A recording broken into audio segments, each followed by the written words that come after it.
Hi class, let's continue working on chapters 9's mini case. So for this question, we're at the preferred stock. So 70% are non-taxable, so 30% are taxable. So if it's a taxable for dividend, so the company can have some tax shield for that. So it's only 30%. So you see 30% are tax deductible. So use 30% multiplied by the tax rate. This is a dividend tax shield. And then use the preferred stock return minus this tax shield part, and this give us the after-tax cost of preferred stock. For cost of debt, so we know like 100% of the debt is tax deductible. So we don't have to calculate the portion that's tax deductible. It's 100%. So we need to calculate. We use the tax rate. We use the cost of preferred. We use the debt cost of debt and then multiply by 1 minus tax rate, and that will give us the after-tax cost of debt. And the premium, risk premium between the two would be the difference between the after-tax cost of debt and after-tax cost of preferred stock. So it's this one. And for part D, you can get the answers from the PowerPoint. Okay, 1, 2, and 3. And for the third part of D here, so Jana doesn't plan to issue new shares of stocks using the CAPM. What is the cost of equity? So cost of equity using CAPM model here, this is a model.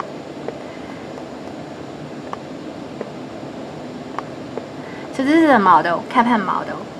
RPM is risk premium. So based on the information given in this question, using CAPM model, and risk-free rate is given, expected market return is given, beta is given, so we can calculate the cost of equity using CAPM model. So this is a model, here it's a model, and we plug in the numbers. So using these equations, we can get the cost of equity. And for E, part E here, so it's asking you to calculate the stock return or cost of equity using dividend growth model based on RS equals to D1 over P0 plus G. So for this one, so we know stock price and dividend and G, and we can get the D1. You see, we can get the D1 and plug into the equation. We can get the R this way. And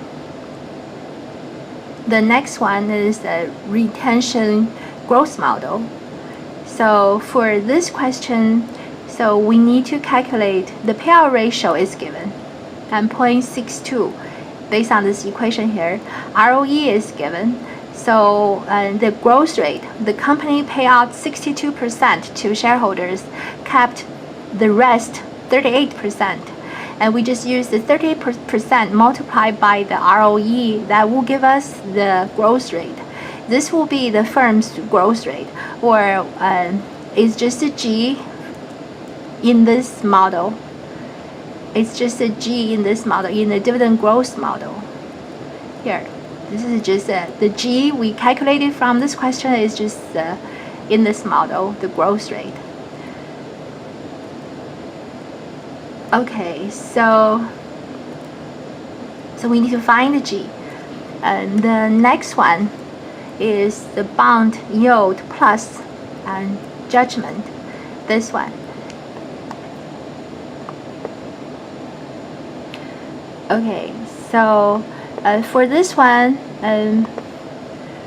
it's the equations are pretty simple. So we know the bond yield. We also know the risk premium. So we know the stock return just equals to the bond yield plus the risk premium, or the spread between the bond and the stock. So that will give us the cost of equity directly. So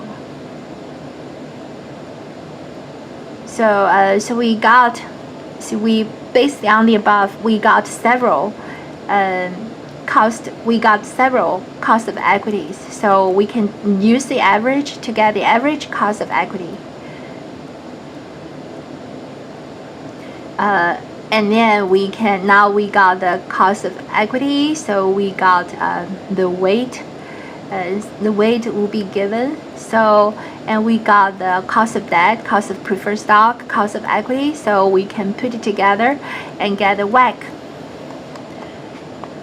It's weighted average cost of capital. That's WACC. And then for the rest of the question, what factors influence a company's WACC, you can find the answers in the PowerPoint and in the textbook. So that's all for this mini case. Well, thank you for watching.